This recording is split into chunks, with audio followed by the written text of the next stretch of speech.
Ayan, Miss Gwen, ano Yes. yung kasagutan mo sa tanong ni ni Shupa May? Ni Chupa, may ano ba yung tanong na yon? Charot. Yung tanong ko, Miss Gwen, ano ba, mas type mo ba yung ang partner mo agresibo? Walang type ko sa partner ko. Syempre, yung nahampas ako sa bigla akong gagawin sa door. Parang di ba? Sinasalampak. Boring.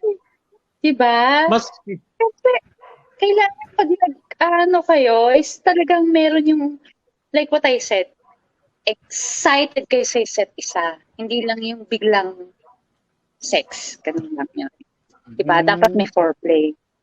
Ayun. oo, importante yun, di ba? Importante yun. Pero depende yun sa inyong dalawa kung sino yung mas agresibo. Ikaw, Chupa May, sino bang mas agresibo? Ikaw o yung boyfriend mo?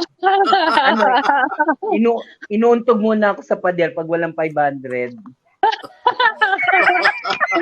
Tonight, L na L, kasama sina Chupa May, Noni Nicasio at Roldan Castro.